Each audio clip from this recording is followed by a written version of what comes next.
first morning at Sundance. Are you guys feeling as overwhelmed as I am? It's loco here. Yeah. It's cray-cray. It's cray-cray. It's cray-cray, but it's great. But I want to know who to write the thank you note about the weather, because the weather is a blessing from heaven. Yeah, it's lovely. We're going to try and go skiing on Sunday. Are you? Yeah.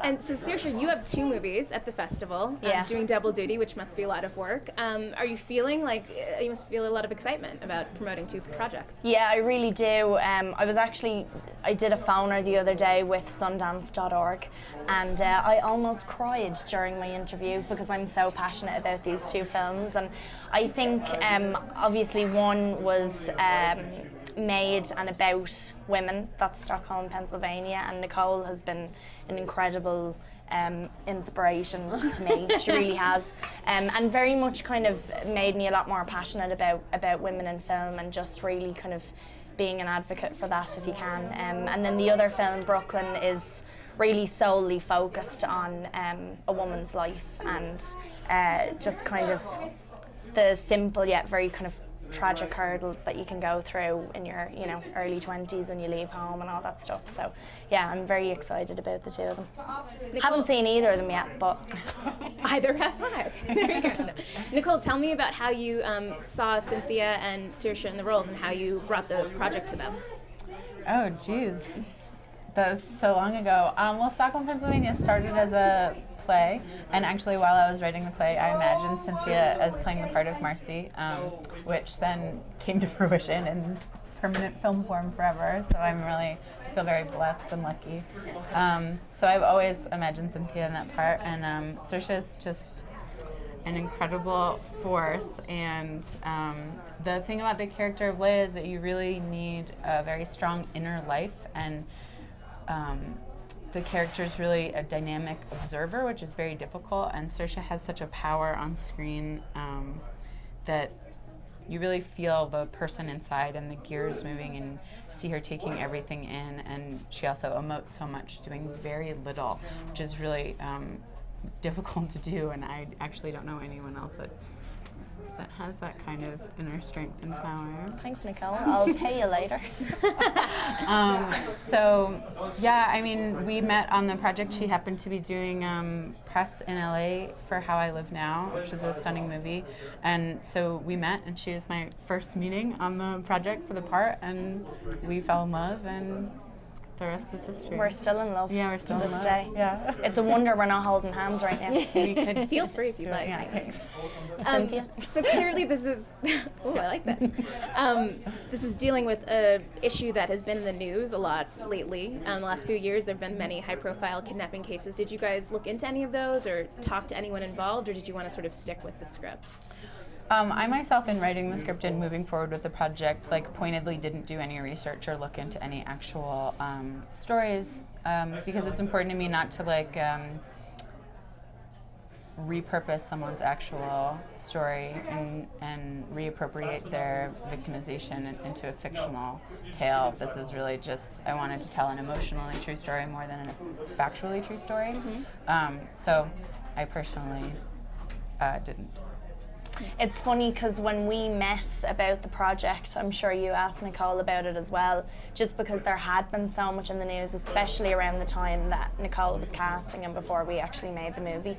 And so that was one of the first questions I asked her was, did she want us to do research even though she had not?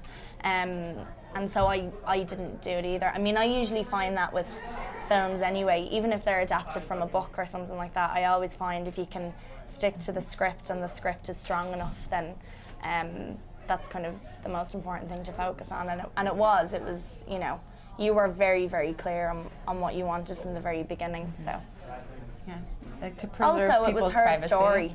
It was very much an individual story. Yeah, so. I really didn't want to be kind of pulling from other real women and to even begin to venture to think that I would know what that was like or what they had experienced. I think that it's a very personal thing that's none of my business.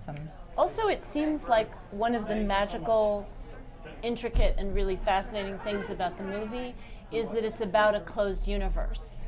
Whether that is the closed universe of Leah and the man who holds her prisoner for 17 years, or it's our family you know, longing for her return that is so isolated and cut off from the rest of society, because if you haven't had a child taken, you can't ever know what that's like, and no one else can get inside that and really help you. So in a way, I think it makes sense just to because the world that Nikole created, both in terms of the life when Leah was a captive, and also the life once she came back, they're so idiosyncratic and so personal. You don't want to flatten them with putting a lot of other ingredients. You have all the ingredients you need, and you just want to really protect and present those.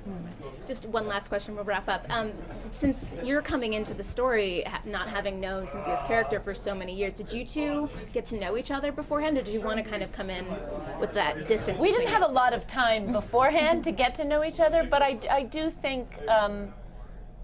Do you remember though, we met, we came to Cynthia's hotel room, she was in town for a few days, and I got really, really sick, and I was just about to hop over to Berlin for press and then come back and start shooting.